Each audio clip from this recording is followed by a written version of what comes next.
I was pretty black pilled, but then I went and saw the Barbie movie, and like we live in a world where the Barbie movie exists. Like, how can you be black pilled on our state of affairs? True. I have no idea The why. I I just Also, I just want to, before you go off on your Barbie tangent, I just want to say this. I have absolutely no interest in seeing it. I don't care if it was woke or unwoke. It's the goddamn Barbie movie. Like, what people gonna get that upset about a fight? Like, I see all these conservatives that were outraged and shit. And so I just want to get this out of the way because you have a good thing about this, and I have nothing to say because it's the Barbie movie, and I'm a 40-year-old man. all And of them, I don't have daughters, right? So all of them that complained probably didn't watch it to the end, or else they are so stupid that they hyper fixated, like with a pen and paper, like Ben Shapiro, all of the things in the movie that are, well, I don't like it because of this and that, where they missed that the movie basically fails to be woke. The main character is the Barbie without a career. So that is her premise. Now, she's evil in all of the toxic ways that that you see in the modern like feminist type women that are misguided and have failed relationships and have inflated egos and all of that stuff. But basically, the Kens are oppressed. They don't have homes. They don't have purposes. They don't have jobs. They exist at odds with each other, trying to seek the attention of the Barbies. Right. They're the token boyfriend, and that's all they exist for. Yes. He finds a portal to our world and goes through it because he's brave and awesome. And in it, a woman comes up to him and asks for the time. Now, to you or I, this is insignificant because in our world, men can have jobs and purposes. He's blown away. This woman was nice to him and he fulfilled a purpose. And then he finds out about jobs and horses and presidents and cowboys and jackets and Sylvester Stallone. Based? He goes back and tells the other Kens about jobs and purpose. Hold on. My interpretation of what you just said is he learned how to be a man all of a sudden. Yes. Based. Then he goes back to the Barbie world and tells the other Kens this. They become immediately excited. It's going to be a revolution, dog. Yes. Within the movie, within 2 days, they basically take over. All of the Barbie houses become Ken's Casa Blanca houses, I think I forget exactly what they called it. And they start forming relationships with all of the Barbies.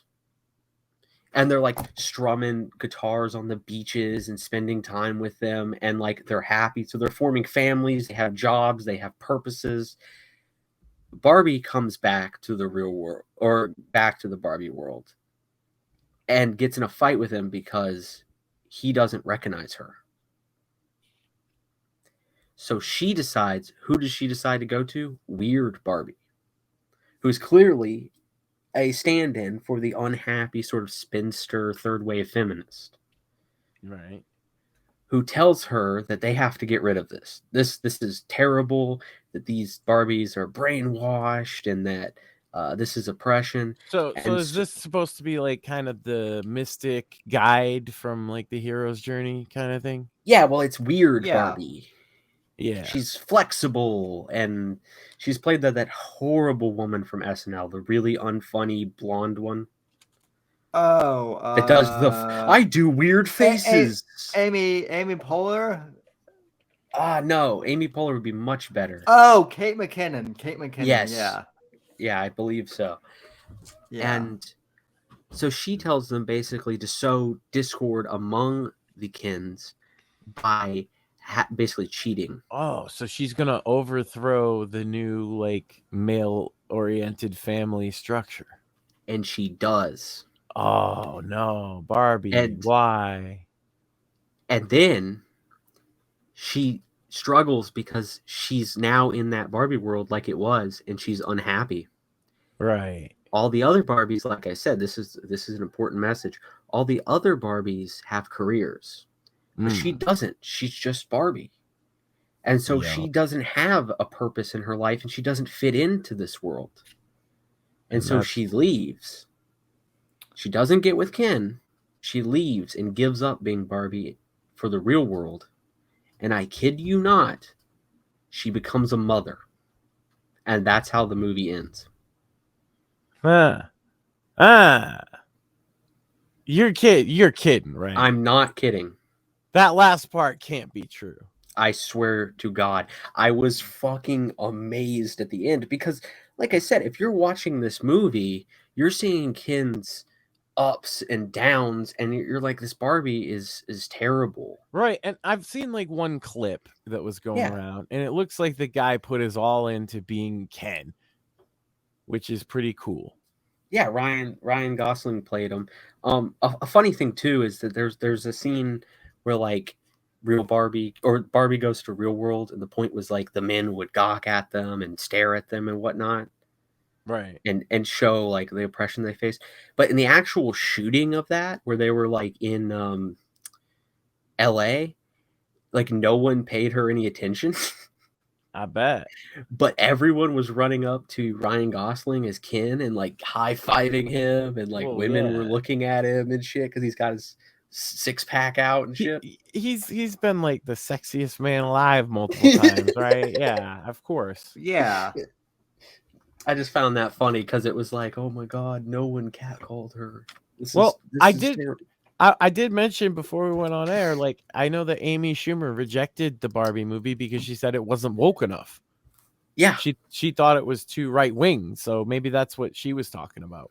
I think that she got it.